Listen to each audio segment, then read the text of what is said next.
UP में अगले साल होने वाले चुनाव को लेकर तेज हुई हलचल के बीच सीएम योगी का बड़ा बयान सामने आया है। लखनऊ में D3 त्रिवेणी कार्यक्रम में सीएम योगी ने बताया कि उनका पसंदीदा विषय क्या है।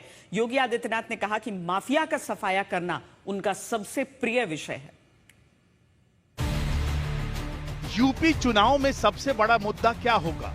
चुनावी पंडितों के लिए ये अनुमान और आकलन का विषय हो सकता है, लेकिन योगी आदित्यनाथ को कोई कंफ्यूजन नहीं है। इस पहेली को उन्होंने सुलझा लिया है। इस गुत्थी की गांठ उन्होंने खोल दी है। आप जानना चाहेंगे तो ये आप खुद योगी आदित्यनाथ से सुन लीजिए। एक दिन यूपी के डीजीपी, और देखो डीजीपी भी कब लेके आए, जिस दिन रिटायरमेंट के ठीक समय में वो मेरे पास एक फाइल लेके आए। तो मैंने कहा ये क्या है?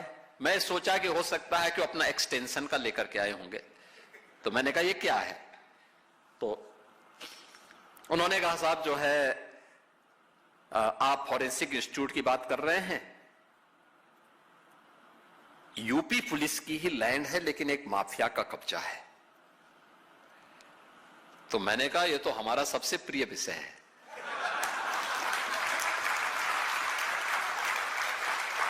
तो वो हंसे, उन्होंने कहा क्या मतलब? मैंने कहा बस मुझे दे दीजिए, मैं इसको ठीक करवा देता हूं। अभी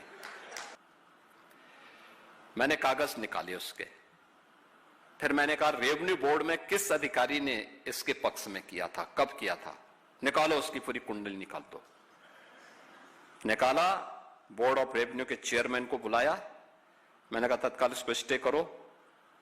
वो हाई कोर्ट गया, मैंने इधर FIR लॉन्च करवाई, और फिर वहां पे अगले दिन हमारा बुलडोजर पहुंच गया था।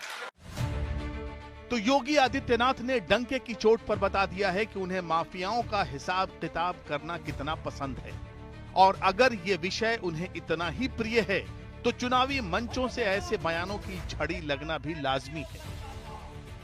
लेकिन सबसे पहले आपको फ्लैशबैक में ले जाते हैं, उस माफियागिरी की पूरी कहानी बताते हैं जिसका जिक्र अभी अभी आपने सीएम योगी से सुना। राजधानी लखनऊ में करोड़ों रुपए की सरकारी जमीन पर कब्जे और फर्जीवाड़े का बड़ा मामला सामने आया था। सरोजनी नगर क्षेत्र में स्थित करीब 57 एकड़ जमीन, जो पहले ग्राम समाज के नाम से दर्ज थी, उसे कथित तौर पर फर्जी दस्तावेजों के जरिए शिया वक्फ बोर्ड की संपत्ति दिखाकर बेच दिया गया। जांच में सामने आया कि जमीन पहले आधुनिक सहकारी गृह समिति और फिर एक निजी रियल एस्टेट कंपनी के नाम पर पहुंच गई। आरोप है कि इस पूरे खेल में भूमाफिया और प्रभावशाली लोगों की भूमिका रही। ग्रामीणों की शिकायत पर जिला प्रशासन ने जांच कराई, जिसमें दस्तावेज फर्जी पाए गए। इसके बाद 2 FIR दर्ज हुई और 17 दिसंबर 2015 को प्रशासन ने जमीन को कब्जा मुक्त करा लिया। तो अब योगी ये बताने में कतई नहीं हिचकते कि 2027 के प्रचार युद्ध में कानून व्यवस्था और माफिया राज से मुक्ति उनका ब्रह्मास्त्र होने जा रहा है। योगी का एक और बयान सुनिए। मैं किसी गांव में जाता हूं, किसी कार्यक्रम में जाता हूं, 2-4 माताएं खड़ी रहती हैं कि मेरे बच्चे का अन्नप्राशन करा दीजिए, और मुझे बहुत अच्छा लगता है। देखिए, वह बच्चा अपनी मां की गोद में रोता होगा, अपने पिता की गोद में रोता होगा, अपने दादा दादी के गोद में रोता होगा, लेकिन जैसे मेरे गोद में आता है वो हंसने लगता है। तो लोग कहते हैं सब क्या है? मैं कहता हूं देखो, वो कह रहा है कि अब मैं सुरक्षित हूं। शायद योगी यही कहना चाह रहे हैं कि जिसकी गोद में आकर बच्चे खुश हो जाते हैं, उनके हाथों में यूपी भी महफूज है। आशीष श्रीवास्तव, लखनऊ, आज तक। योगी आदित्यनाथ के बयान से साफ है कि अपराध तंत्र पर बुलडोजर एक्शन उनका बड़ा चुनावी मुद्दा होगा। इस पर राजनीतिक प्रतिक्रियाएं भी आई हैं। मुख्यमंत्री योगी आदित्यनाथ जी देश के पहले ऐसे मुख्यमंत्री हैं जिन्होंने गंभीर धाराओं में अपने मुकदमे स्वयं वापस किए।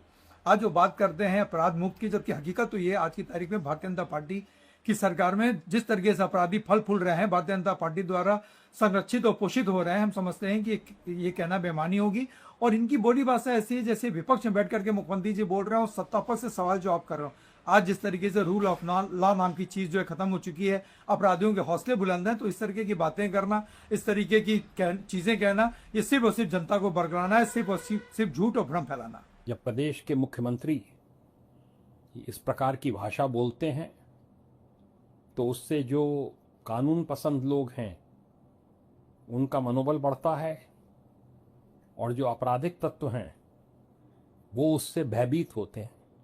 यह मैं प्रदेश का सौभाग्य मानता हूं कि ऐसे यशस्वी मुख्यमंत्री उत्तर प्रदेश को मिले हैं जिनकी इस प्रकार की सोच है और जिनकी इसी सोच के कारण उत्तर प्रदेश से माफिया पलायन कर चुके हैं।